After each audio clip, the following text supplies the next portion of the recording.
Bonjour à toutes et à tous mes petits padawans. On va reprendre le code qu'on a vu la dernière fois et on va continuer sur la lancée de comment consommer une API, comment afficher les datas qui ont été consommées, ce genre de choses. Voilà. On est toujours dans notre composant caractère.js qui est là. Donc qu'est-ce qu'on avait fait dans notre composant caractère.js? On avait tout d'abord déclaré une classe classique parce qu'on se doutait que ça allait être un composant intelligent, il y aurait une state dedans, hein.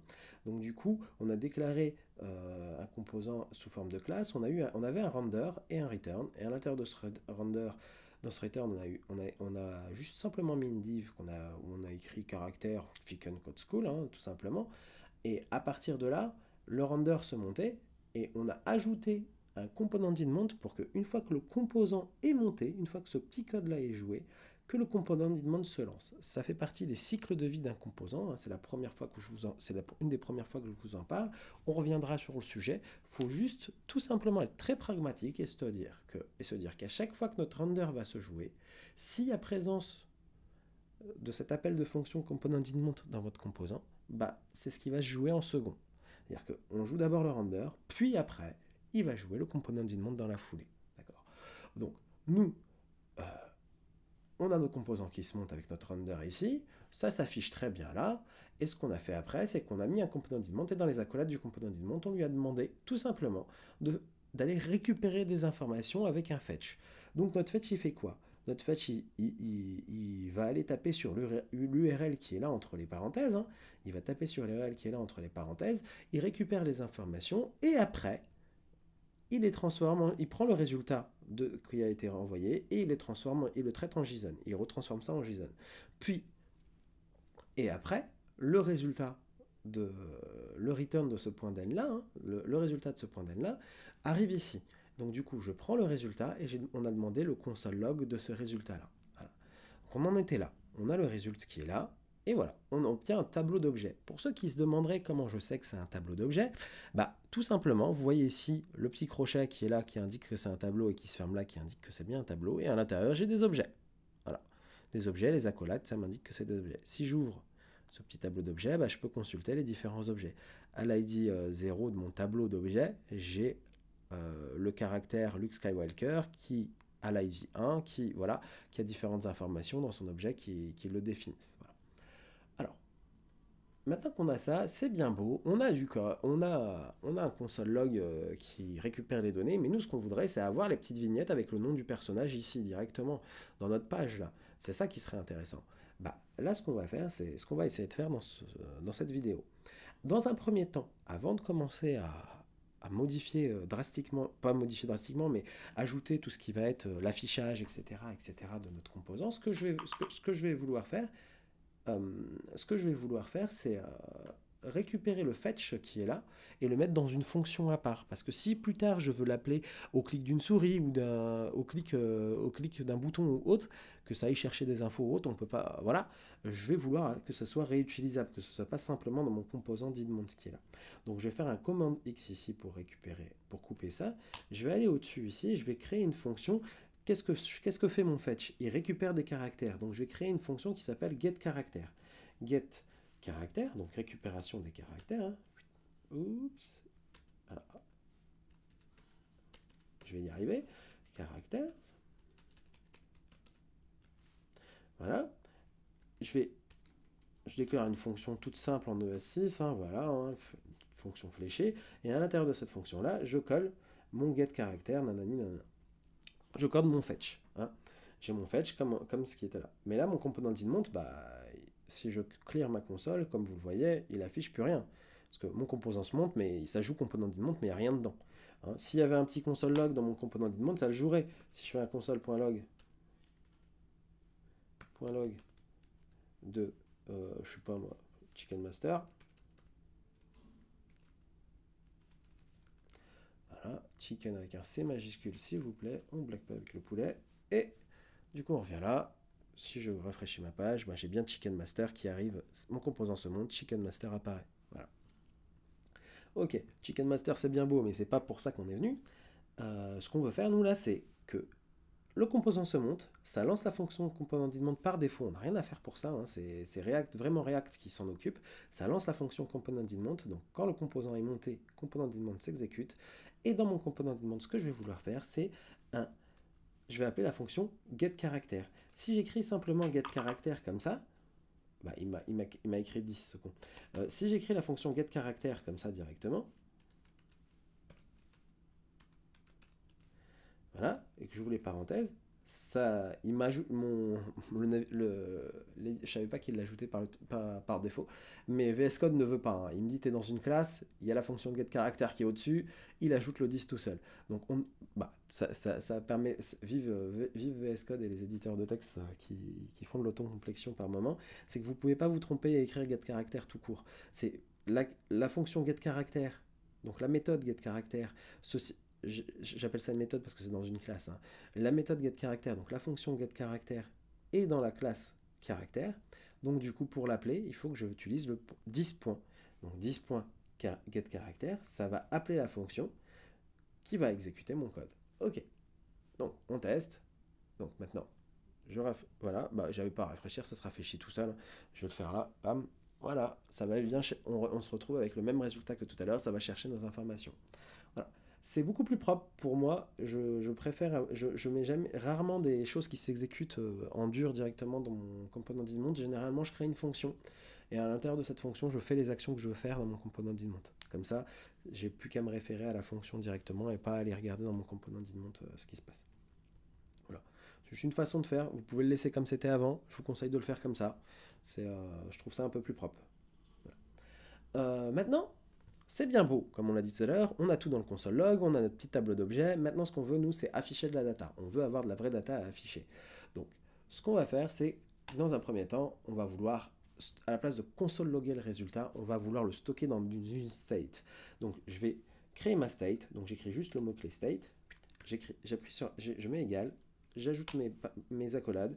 Et à l'intérieur de ça, je vais créer une state qui s'appelle characters. Sans le C majuscule, s'il vous plaît.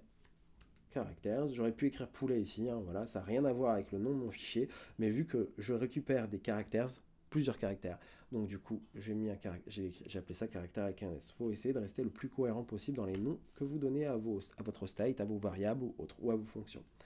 Donc je sauvegarde ça, et maintenant, si on regarde ici, il n'y a pas d'incidence, hein, ça ne change rien parce qu'on n'appelle pas notre state, on l'a juste créé.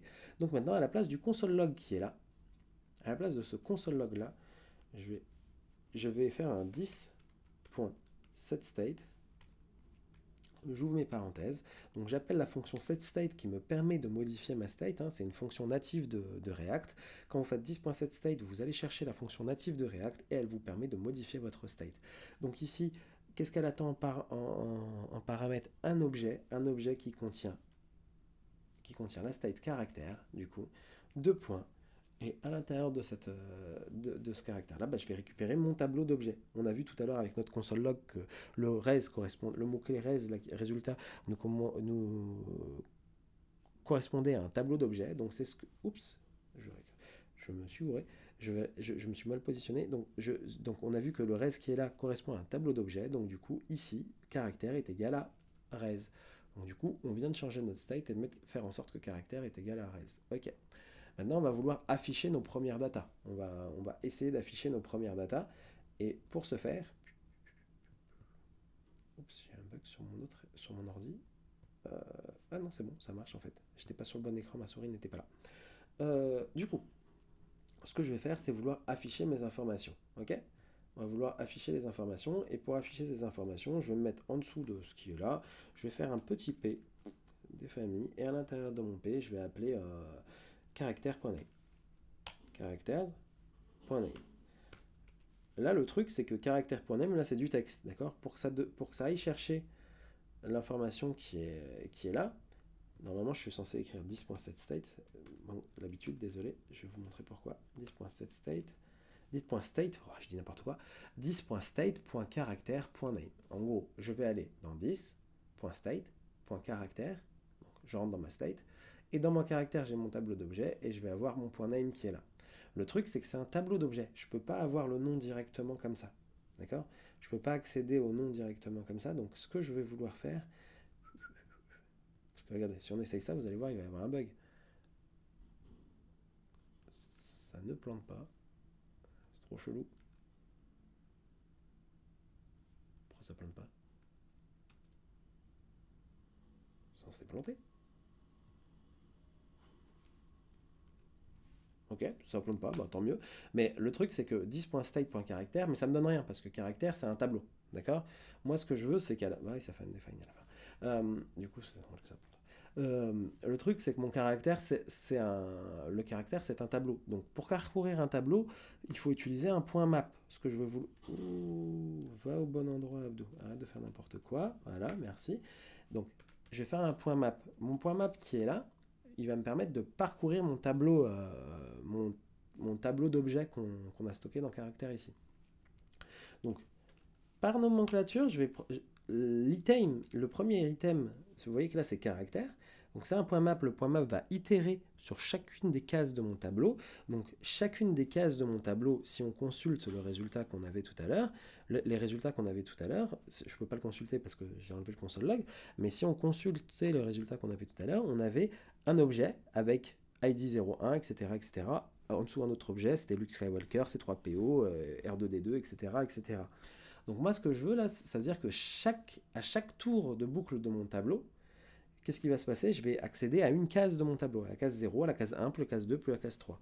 Donc là, j'ai caractère, à la place de l'appeler caractère avec un S, parce que là, c'est mon caractère pour tous mes personnages, c'est mon tableau pour tous mes personnages. Là, à l'intérieur du map, je vais accéder à chaque caractère. Donc je l'appelle caractère. J'aurais pu l'appeler poulet, hein, ça aurait marché pareil. J'aurais pu l'appeler item, ça aurait marché pareil. Mais je vais l'appeler caractère sans S, au singulier, parce que c'est une façon d'écrire comme ça. On va l'écrire, ça vaut mieux qu'un long discours. Donc je fais un map comme ça, et à l'intérieur de mon map, je vais faire un P, hein, à l'intérieur de mon map. Voilà, et ce P, il va avoir... à l'intérieur de mon P, on va appeler caractère.name.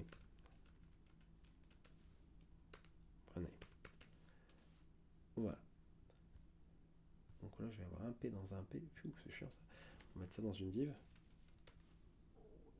Le premier P, je vais mettre une div à la place. Voilà. Tiens. Voilà, on va retourner dans l'autre sens. Et là, on a bien tous les noms des personnages de Star Wars. Le premier, c'est Luke Skywalker. Le deuxième, c'est 3PO. Le troisième, R2D2. Le dixième, Obi-Wan Kenobi. L'avant-dernier, BB-8, comme on a là. Voilà, ça marche. On voit qu'on a une petite erreur sur les cailles et tout ce qui va. On a une petite erreur sur le côté, sur les cailles props et tout ça. On y revient juste après. On y revient juste après. Je clear ma console, je fais un commande R. Normalement, je devrais avoir que le voilà, que les cailles. Voilà. J'ai l'erreur avec le caille ici. On y revient juste après. Tac. Ça va pour tout le monde. Là, comme on peut voir, c'est qu'on a récupéré de la data, on l'a affiché. Voilà. Je vais sauvegarder. Je pense que je vais arrêter la vidéo là. Ça doit faire à peu près 10 minutes. Et on reprendra sur une prochaine vidéo. Un petit récapitulatif de ce qu'on a fait. On a créé une petite fonction getCharacter pour appeler simplement 10.getCharacter dans component.didMount. C'est juste pour être plus propre. La fonction getCharacter contient le contenu de component.didMount qu'on avait dans la vidéo précédente. On a ajouté une state qu'on a appelé characters avec un S et on lui a attribué un tableau de base. Hein. Et ensuite ici, on est allé chercher en faisant un 10.state.character.map. On est parti chercher, on va parcourir le tableau tour après tour, et à chaque tour, on va choper le caractère en question, et on a demandé l'affichage du nom du caractère en question. Donc, le résultat est le suivant: Luke Skywalker, C3PO, R2D2, Dark Vader, etc., etc. On a toutes nos petites personnes qui sont là, tous nos petits persos qui sont là, on a réussi à faire ça. Je vais régler l'erreur du Kai tout de suite, hein. Comme ça sera fait et on sera plus embêté avec. Quand vous faites un point map, en fait, le truc c'est que votre React plutôt, quand vous faites un point map ou autre, c'est que React se dit, bah attendez, là ce que vous me demandez de faire, c'est je fais un point map sur plusieurs items, je vais faire un point map, donc je vais parcourir et je vais afficher, là on lui demande d'afficher plusieurs items, une liste d'items en fait, et le truc c'est qu'il n'a pas et React n'a pas d'éléments pour comparer, pour différencier les différents items qu'on vient de créer. Donc du coup ils veulent qu'on utilise un mot-clé qui s'appelle key, et ça c'est un truc, on peut pas écrire poulet à la place de key ici, il faut vraiment écrire key. Et à l'intérieur de ça je vais lui donner juste caractère ID, je vais lui donner l'ID et des caractères, voilà. Et en gros, je lui donne une ID unique à chaque fois. Et du coup, quand je reviens là sur mon code, je clear ma console, je relance mon code, bim, j'ai rien. J'ai plus rien qui s'affiche. C'est parce que justement, chaque caractère est unique. Donc React, s'il doit modifier un caractère ou interagir avec un caractère, bah, il pourra cibler parfaitement ce dont il a besoin. Voilà, voilà. Je m'arrête là pour cette vidéo. On a vu pas mal de petites choses, hein. On a créé notre state, on a fait un map sur la state qu'on venait de créer. On a stocké d'abord l'information dans la state, l'information de notre fetch dans un state, et ensuite on a fait un point map sur la state en question, et on a fait un affichage succinct des informations. Voilà. Merci d'avoir regardé la vidéo, et à bientôt pour une prochaine vidéo.